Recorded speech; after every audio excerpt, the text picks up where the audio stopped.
Nilalabas nila Lansu kasi napaka-flexible nila. Nagru-Ruby roam din itong squad na to. Si Imba DJ ba yan? Yes, Coach DJ. Imba DJ, part of the Minana Evos coaching staff. So, ang daming comeback. Comeback ata yung parang naging story ng laban na to. Players into coaches, coaches into players, at ang daming history sa mga players at sa buong team ng dalawa. Tsaka alam mo yung malupit dito? Ano? Nag-analyze si Imba DJ for Omega. Oo nga, sa last season ba yun sa MDL? Malaamong. Amogus. May Amogus. I know you. I know you. Pero, jokes aside, malaking tulong yun para sa Minada. Oh, for Kasi sure. hindi naman kasi masyado nagbabago ng 180 eh. Kadalasan mga 30%, 40% nagbabago yung mga gameplay, pati yung mga draft.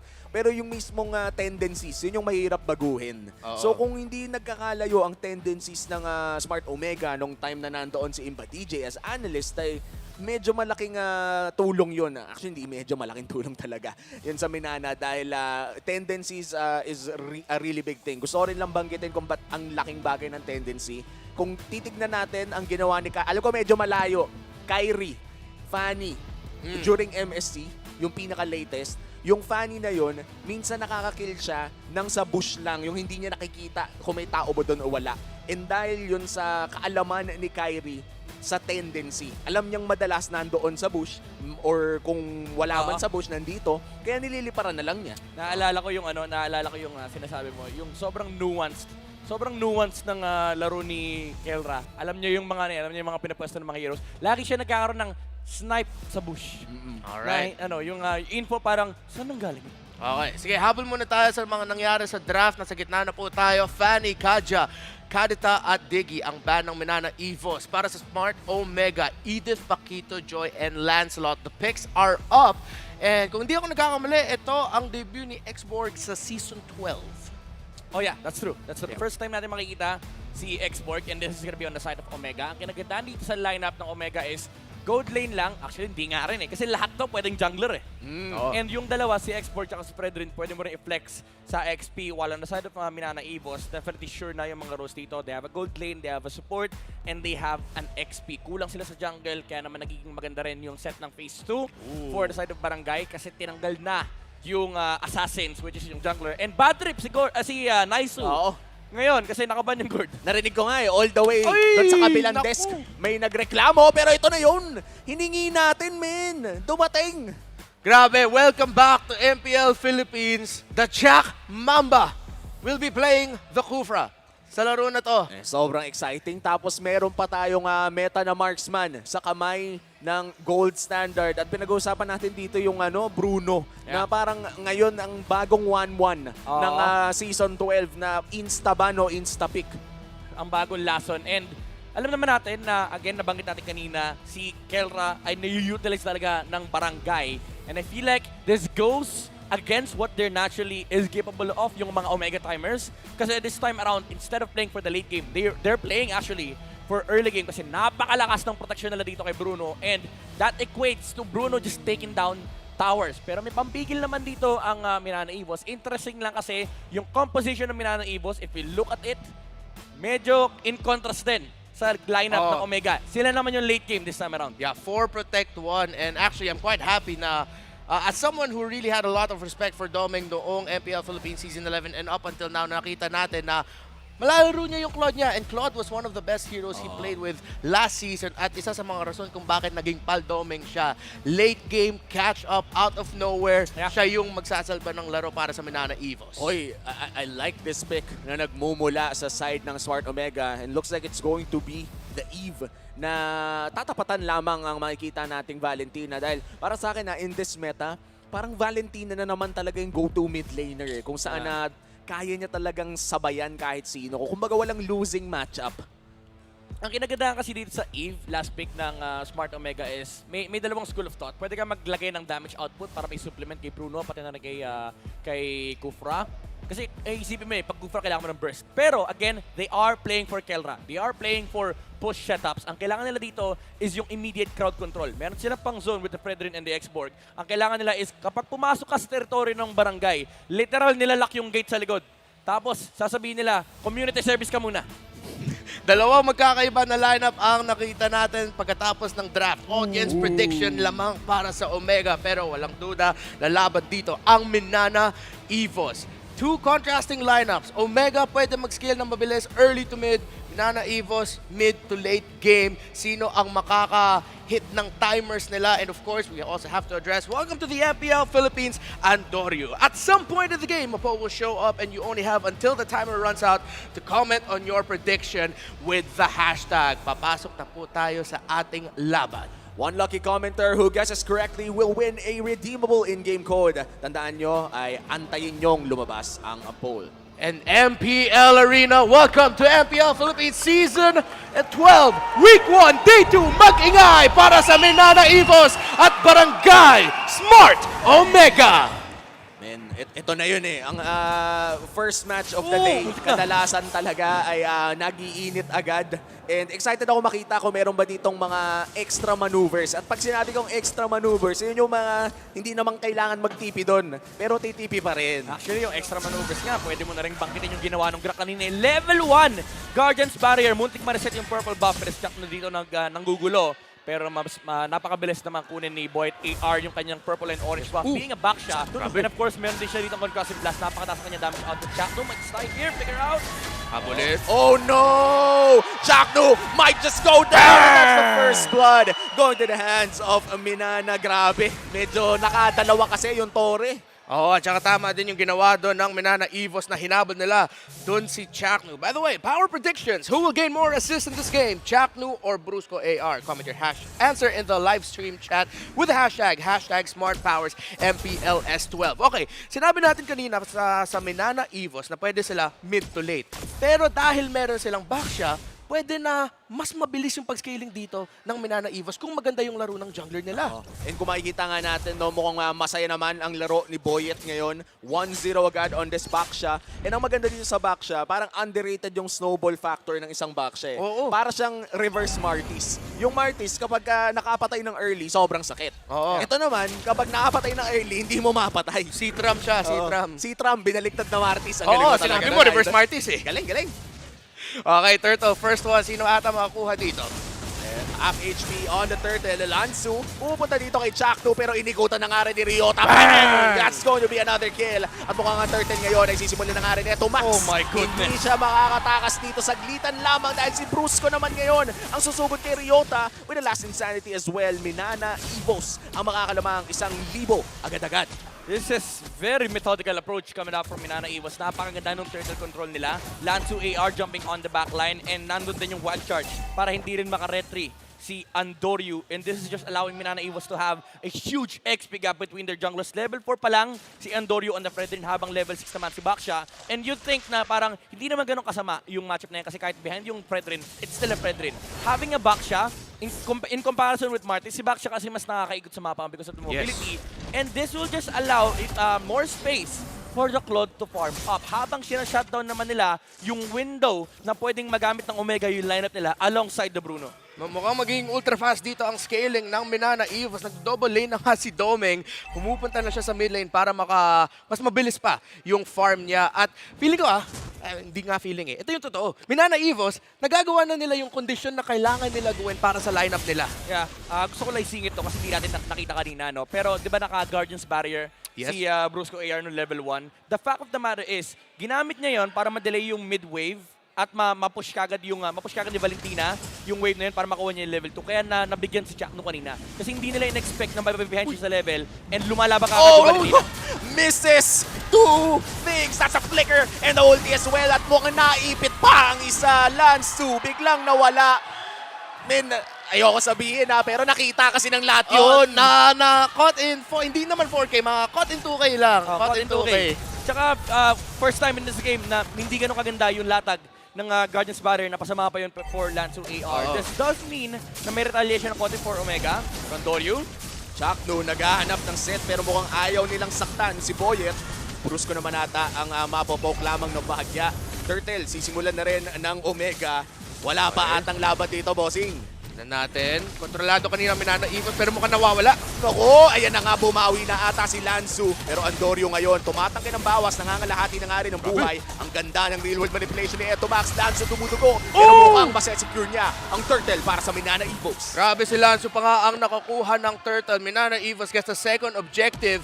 Kita nyo sa screen nyo, si Togi, nandyan, nasa crowd dito sa MPL Arena. And right now, Omega, dahan-dahan sila nakakalaban muli sa aggression ng Minana Evos. Yeah. Pero kontrolado pa ang Minana Evos. Wag lang wala masyado yung control. Wag masyado maggigil. That's gotta be a big hit for Omega kasi habang nangyari yun, hindi na nga sila nakakontest ng Turtle. Again, nagsisnowball lang yung Golden XP difference. Oo. Naka-double wave pa si Doming AR. And yung window, again, mas mabilis sa grabe yung timing nung muntik na. Ganyan barre muntik na. And ang ginagawa kasi ng Minana Evos dito, kinukuha lang nila yung atensyon nung Eve, pati na rin ng Kufra. At napakasakit na nga ni Andorio dito. Brusco, makaka-survive naman ng... honestly, magre-regen naman yan. Eh. Bakit pa natin tinitignan? Still a very close game. 2,000 pa lang ang lamang dito ng Minana Evos. So, dito naman sa Minana Evos, kita natin na maganda naman yung farm ni Domeng and mukhang pag meron silang isang ganap, meron silang sequence na gusto gawin, in sync naman yung mga galaw nila. Pero Wow! Jack Mamba with a surprise! Pero hindi ata makakaisa ang Omega doon dahil may flicker pa naman si Goyong. classic Chapno, pero dito pa rin yung real world manipulation. That was blind, by the way. Oh, taga lang, si Lanzu. Nansu, naghahanap ng away. Ryota going in with a last insanity at sumabog nga sa muka ng Minana. Brusco naman ata mabibigyan dito ni Kelra at hindi nila itutuloy. Pero tignan mo naman si Domeng, trabaho lang, masipag na bata. Ito yung sinasabi natin kanina. Omega, this actually goes against their keys to victory kasi si Kelra, gusto nila na i-utilize pero hindi nila magamit. While Minana Evos is allowed to do what they want, yung split na ginagawa ni Domeng AR, alam niya na hindi niya kailangang sumama for two reasons. Number one, hindi pa ganun ka-capable yung Claude to main fight against sa line at Omega. Yes. Number two, hindi niya kailangan kasi once na umalis yung Bruno sa lane, libre siya basagin yung towers hanggat wala nagde-defend. Pangatlong turtle sa laro na to, sino ang makakakuha? Mukhang kailangan bumalik ni Kelra sa base muna. Lamang sa posisyon ang Omega pero mabilis na reset. Nagbabasa lang sila ng isa't isa sa positioning para sa turtle na to. At ito yung nakita natin pag sa laro, ang daming action sa gitna ng mapa. Masaya yung gold laners kasi madalas Exactly. nagpupush lang sila. Ito, tinitignan mo yung ginagawa ng Minana Evos dito. Wala silang pake. Dun sa Turtle. Brusco, laki mo yung sarili mo dyan. Guardian's Barrier mo. Kukontest natin pag mababa na yung buhay. Turtle, sino nga ba makakakuha nito? Retry secured para dito sa back shot pero biglang may sumabog doon sa kabila. And that's Goyong AR going out pero tignan mo yung bawas ni Domeng doon sa likod. Eto, Max malapit na mawala pero hindi rin naman mamamatay pa. And Andorio goes down as well pero nakakuha din dyan ng isa. Kailangan na atang tumakas ng Minana dito dahil nag-iinit na si Ryota Laban at pa. literal po yan nang babatoyan ng apoy. Literal na init ang binibigay dito ni Ryota para sa Omega. 3 turtles ang nakuha ng Minana Evos pero nakita natin na dahil nga sa pag-iba ng ability kits nila, kahit medyo behind ang Omega, kaya nila pumalag. Kaya, ang nagpahirap dun sa Omega is nag-overextend ng konti si Claude. And pagbalik niya, sinalubong niya yung Fredrin, ensuring na may kill na mangyayari for the side of Smart Omega. And very important pa yung target na napatay kasi literal walang paki si Fredrin dun sa Purify ng Claude. As long as nandun siya sa harap niya, kalahati yung buhay niya, meaning maximum yung crystallized energy, maximum damage yung ampas ng Precious Wrath. Pero parang ang sakit na rin ni Domeng doon, no? Mukhang kamunti Oo, ka na sakit talaga si talaga. Eto Max. Yeah. Masaya yung buhay niya sa pag-farm. Ang bilis niya nakukuha ng golden staff. Isa lang yung death niya doon. So, at this point, expect talaga na pag pumasok dito si Domeng, ang sakit na ng Blazing Duet ng isang Claude. Conceal play nagmumula dito sa Omega. Pero sino nga ba ang mahuhuli nila? Naamoy naman ata ni Boyet at narinig din yung nag-stretching. But this will be a free turret para sa side ng Omega. Grabe yung gold lead natin, hindi masyadong gumagalaw.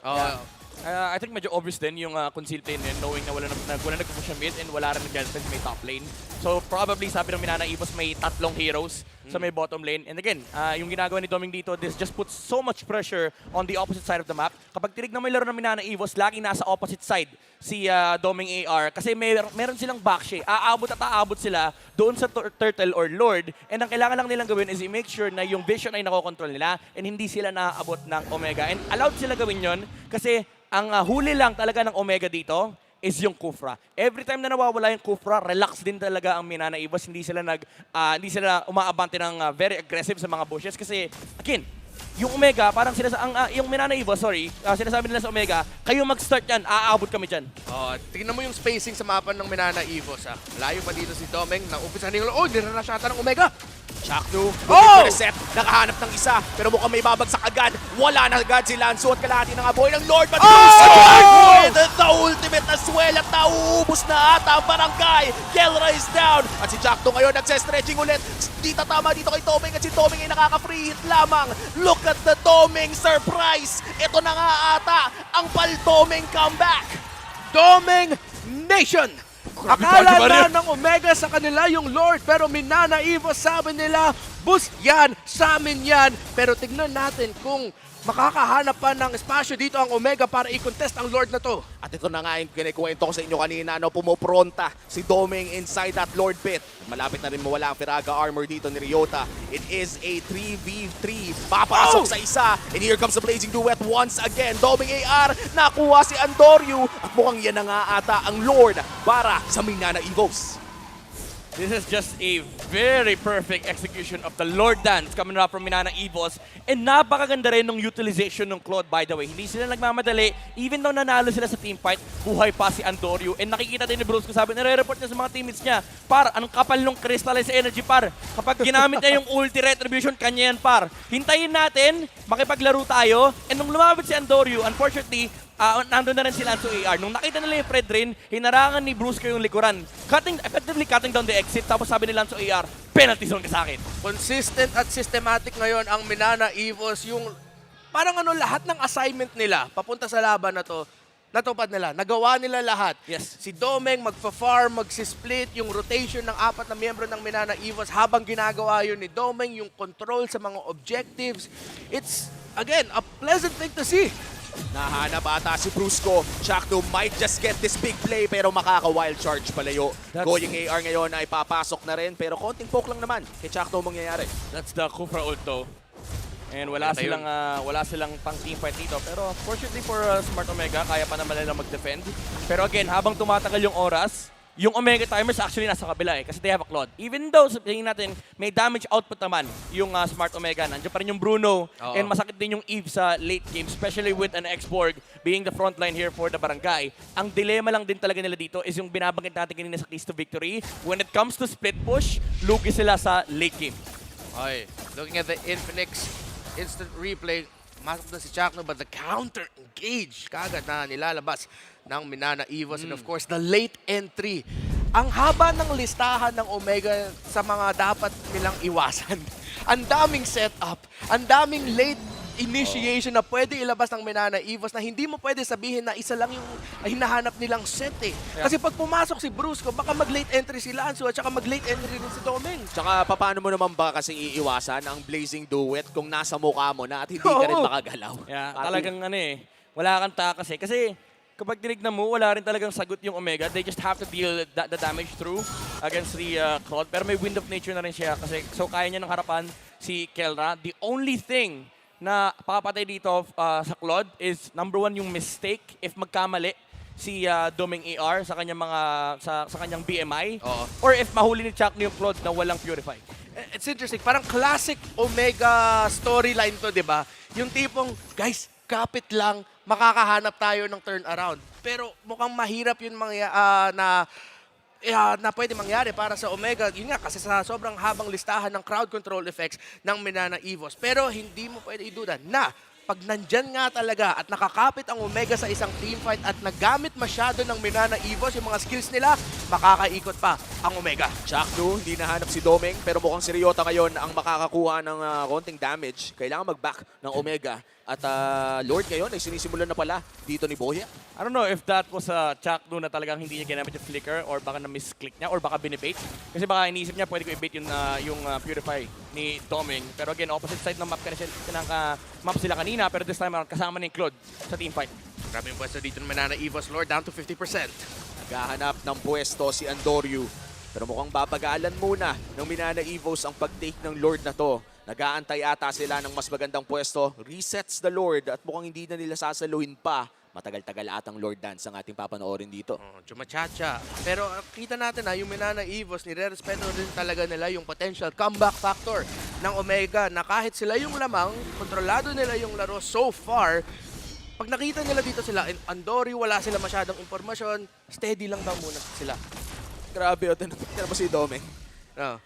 Ang daming kaganapan pero Naka muna ako purple boss. Oo. umaasi muna ako. Objective din naman to. Iniwan po yung maliit. Grabe. Grabe. Kaya nga siya paldoming eh. Grabe. Sabi niya, ayun, iniwan yung maliit.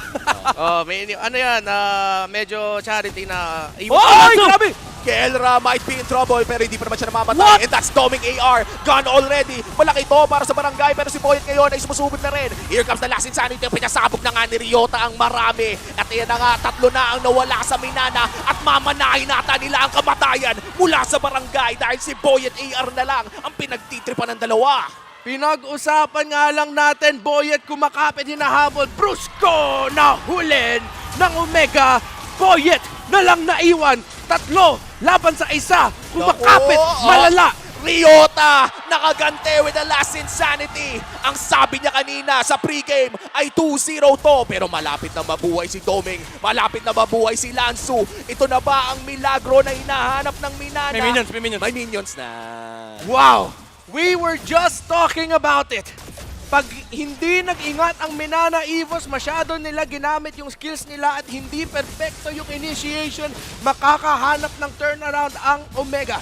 Ito yung sinasabi natin kanina, Etomax tsaka si Kelra, meron silang damage output. I feel like binate ni Doming AR yung hits coming out from Kelra. Hindi niya kagad pin-up yung Wind of Nature, but he suffered the loss. Kasi nung mababa na yung HP niya, hindi naman na si Kelra yung finishing blow. Si Etomax na. And wow, grabe yung pinakita ng Omega doon. At parang ganun lang, yung 4K gold lead tumalon. Pabalik sa kanila, 2,000 na. Looking at the items, Wind of Nature for both marksmen. Rose Gold Meteor, of course, pinuod dyan ni Kelra para hindi siya makakuha ng damage masyado. Galing kay Goyong na kailangan na rin respetuhin. Damage output ng isang Valentina. Hinihintay na lang yung isa pang magandang damage item para sa kanya. Sobrang ganda ng blade armor from the export. This just means na hindi pwede na basta-basta i-free hit ni Doming AR para ma-poke down yung Peraga armor, yung export. So this does give a lot of options for Omega. Big team fight. Chaknu, nag-stretching lamang. Pero ito na ata ang push na inaabangan ng barangay. Tatapusin na kaya nila ito, Brusco.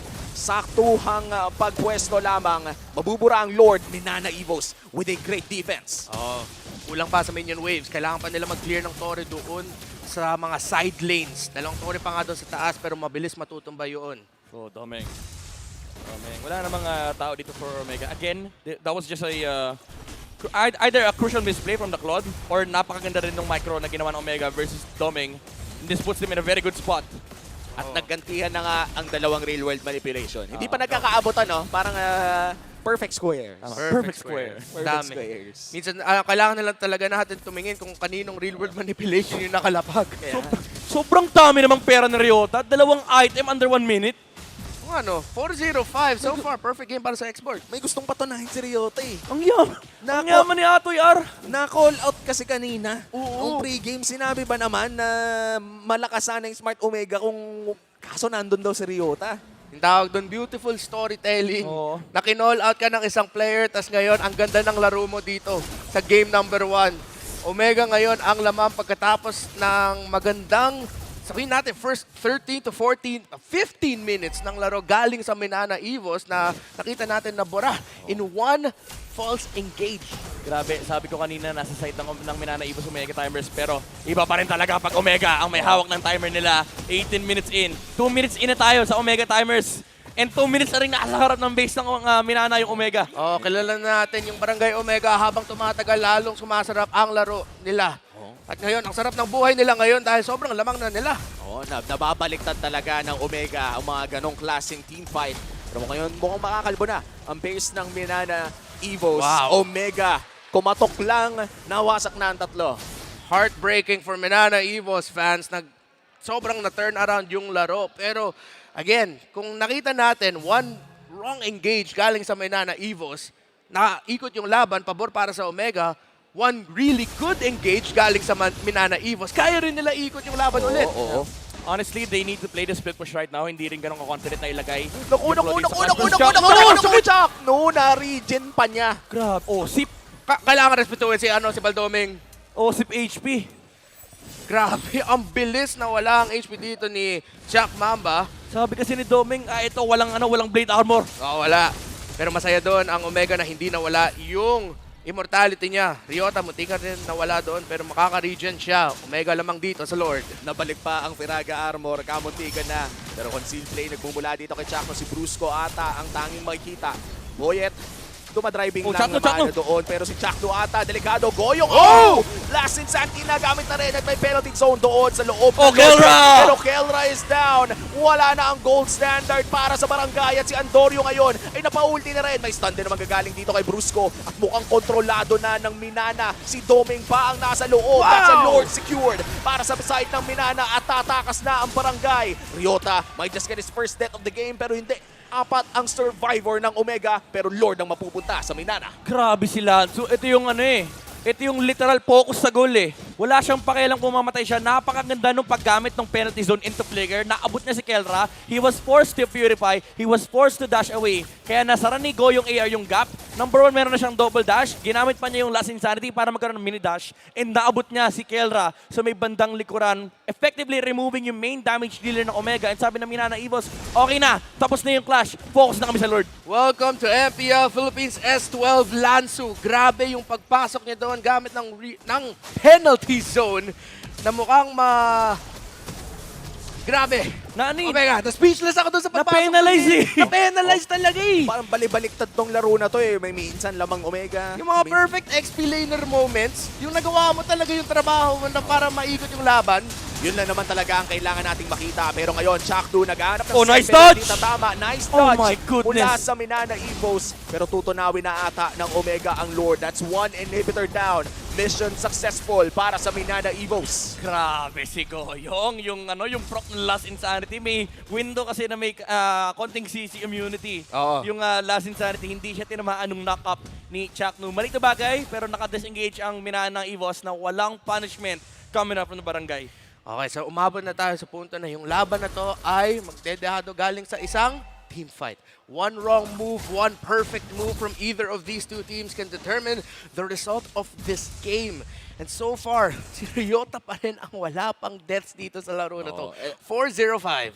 Ito yung pinag-uusapan natin, no, na pag umabot na ng late game, isang team fight na lang ang magde-decide. Isang Lord na lamang. At kung titignan natin ang item builds natin ng FWD Insurance ay talagang lock item na halos lahat. Yeah, meron na rin nabakit mo na kanina yung yung mga lock item nila. Very important dito is yung insurance policy for the Claude na meron siyang Wind of Nature again to mitigate the damage output of Kelra. Pero nandiyan din yung mga immortality sa side ng Smart Omega. Ngayon may hawak na si Kelra, meron na siyang immortality, hindi na sapat yung double down, close the gap na objective dito for Minana Evos na tatalo na ng penalty zone tapos i-burst. Kailangan makahanap talaga ng magandang Lord sa Minana Evos. That's why split pushing is gonna be really important here kasi hindi ganun kadali for Minana Evos na harapan yung Omega. Number 1 nandyan yung X-Borg and number 2 nandyan yung Eve. These two heroes are really good in Lord dances kasi nandyan yung slow, may true damage na nagagaling kay Ryota and may sustain. Tapos again yung nilalak ka sa isang box kapag lumabas na yung RWM. So kailangan mag-ingat na Minana Evos. They need to place the Claude on the opposite side of the map. Pero alam to ng Omega. Sabi ni Kelra, Claude God din ako. Kung ako yung Claude dito, ganyan yung gagawin ko. So guys, dito tayo. From the matchup of the gold laners to the matchup of the roamers, yung kailangan gawin dito nila Lansu at saka ni Ryota para sa kubanan nila, sobrang taas ng halaga. Isang magandang pasok gamit ang penalty zone, isang magandang lapag ng Last Insanity ng X-Borg. We have to watch out for those two key abilities galing sa XP laners. At Evolve Lord na rin ang usapan dito. Ito yung mga game-changing objectives talaga sa loob ng isang laro. Sisimulan na ni Andorio. Chaknu nag-check push lamang. Kontrolado sa ngayon ng Omega ang Lord Pit. Pero nandyan na rin si Boyet at Lansu. Doming split. Ito yung mahirap eh. Kung mahirap from frontline sa Minana Evos, sa side naman ng Omega, ang hirap nung palakad-lakad ka. Uwi ka ng uwi ng base. Kasi may split pushan tayo. Nagamit ni Tomax yung real world para Oo. hindi mamatay yung Torre doon sa baba. Para lang makaklear ng Oo, way. Doming! Naku! Verify. Si Doming naman ata ang gusto. Oh! Afli ni Kera na ng Mamba. Pero may gante si Brusco at si Kela ngayon ay nag-dash. -1, wala ka na Doming. At si Brusco naman ata ang isusunod. Yung immortality ay hindi sapat dahil dalawa ang mawawala sa Minana Evos. Oh my goodness!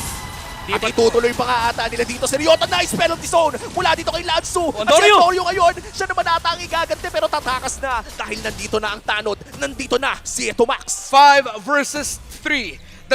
Tatlong miyembro na lang ng Minana Evo. Sapat ba yung wave clear? Sapat ba yung damage? Makakadepensa pa sila! Mag-iingay na ba ang barangay? Ryota looking for that damage. Pero ngayon si Goyong, saktong depensa lamang. Insanity. Last Insanity na gamit Antonio with Appraiser Slap. Embers! Sumabog ng sabay-sabay. Yung mga Immortality ay nawala na rin at si Antonio ngayon ay tumatangke. Pero sapat si Goyong. Sapat ang damage. Wala man yan. At kailangan niyang tumakas. May Immortality pa siya. At ayan na nga, mapapop na rin. Lanso AR, naghahanap pa rin sila ng angulo para matapos pero hindi Boyet nila sa labas. matapos to. Ayaw pa umalis dito ng Barangay Omega. Minana Evos kumakapit pa sila para sa depensa! Goyong AR looking for the big ultimate. Oh! Unstoppable na si Ryota. Nagalit kasi nung pre-game. Grabe, sabi na ng Omega, ang tagal na natin dito! Ang tagal na natin dito! Yung minion waves, ayaw sumabay masyado. Uwi muna tayo. Punta tayo sa Lord. Grabe yung depensa ng Minana Evos. Oh, they wanna take the Lord. They can't take the Lord kasi buhay yung jungler na Minana Evos. Samantalang patay din si Andorio. This does give Minana Evos the advantage, however, kasi buhay yung Baxia at buhay yung Claude. Gusto ko lang balikan yung kill kanina kay Chakno. Binato niya yung tissue paper para mag-proc yung Quantum Charge. Kaya naabot niya ng Tyrant's Rage Flicker yung Claude. What a play by the mom. Ito naman! Chakno with the setup at hindi na nakagalaw si Goyong. Ganun kabilis yung nangyari para sa barangay at ngayon 4v4 na. Problema kasi yun 4v5 kanina. In-equalize lang ni Chakno. Oh my goodness, grabe yung mga outplays dito. Chak Mamba, nakakadalawa na siya sa trade. Even though nakapag-defend yung Minana Evos, again, yung mga jumps ni Chakno, he still has a flicker by the way. After nitong Lord Take na to, which will spawn in 30 seconds, mabubuhay naman si Lanzo at si Goyong after that. Pero kailangan nila mag-ready kasi again, may flicker play coming out from Chakno. Take a moment to breathe and take it all in. Unang laban Chakno, pa lang Chakno. para sa araw na to. Chak, uy, ginamit dito ni Bronsko. Grabe. Ultimate niya makakatakas. Alright. Chakno. Hingang onti lang para sa dalawang kupanan na to. Hindi pa tapos. Almost 27 minutes. Tatapusin na nila anong hindi pa tapos. Si Lanzo naman ata makakapasok muna ng penalty Yellow zone. Pero babagsak na rin siya. That's 1 kill for Kelra. At 3v5 scenario makikita natin dito sa loob ng base ng Minana Evos. Tatapusin na ba dito ng Omega? Malayo pa ang Lord. Si Darren Boyet ay kailangan na mag-back. Si Domeng, delikado dito pero BMI pa pabalik. Claude, Ini 5v3 makaka-clear ba dito? Yung Claude Oh! tatapusin na ata pero may BMI pa. Places track hindi tatama kay Boyet ay AR lamang at si Goyong ay papasok na rin with the last insanity pero kalimutan mo na lahat ng yon dahil Omega ang